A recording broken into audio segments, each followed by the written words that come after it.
ఆంధ్రప్రదేశ్ రాష్ట్రాన్ని ఒక ఆరోగ్య ఆంధ్రప్రదేశ్ రాష్ట్రంగా మార్చాలనేటువంటి దృక్పథంతో నారా చంద్రబాబు నాయుడు గారు ప్రతి నెల కూడా 3వ శనివారం పారిశుద్ధ్య కార్మికులు అధికారులతో కలిసి ప్రజా ప్రతినిధులు కూడా ఆ స్వచ్ఛ కార్యక్రమంలో పాల్గొమని ఏదైతే పిలిపించారో దానిలో భాగంగా ప్రతి 3వ శనివారం కూడా ఈ కార్యక్రమాల్లో భాగస్వాములు అవుతున్నాం.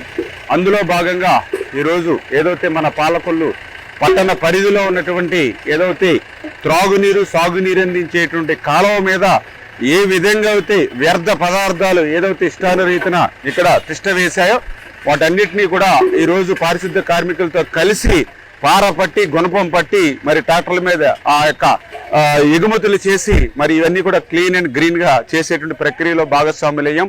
ఎందుకంటే ప్రతి వ్యక్తి కూడా ఆరోగ్యంగా ఉండాలి. ఆరోగ్యంగా ఉంటేనే తన పనులను తాను సక్రమంగా నిర్వర్తించగలుగుతాడు.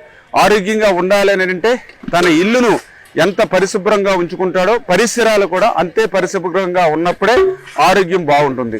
ఆ ఉద్దేశంతో ఈరోజు ఆరోగ్య ఆంధ్రప్రదేశ్గా చంద్రబాబు నాయుడు గారి ప్రయత్నం.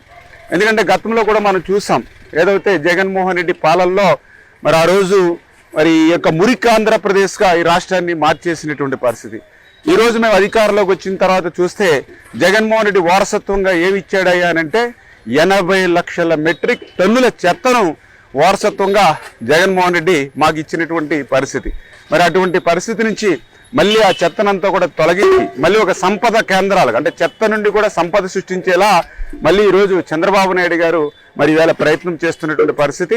ఆ రోజు ఏదైతే చెత్త మీద కూడా పన్నేసి చెత్త పాలన ఇచ్చినటువంటి జగన్మోహన్ రెడ్డి పాలనకు ప్రజలు చరమగీతం పాడినట్లుగానే ఈ రోజు ఆ చెత్త పన్నును కూడా ఈ ప్రభుత్వం రద్దు చేసినటువంటి విషయాన్ని కూడా ఈ సందర్భంగా గుర్తు చేస్తూ భవిష్యత్తులో కూడా మరి అందరూ కూడా ఒక పట్టుదలతో ఒక కృషితో మళ్ళీ ఒక స్వచ్ఛ ఆంధ్రప్రదేశ్, ఒక ఆరోగ్య ఆంధ్రప్రదేశ్ లక్ష్యంగానే మేమందరం కూడా పనిచేస్తామని చెప్పి తెలియజేస్తాం.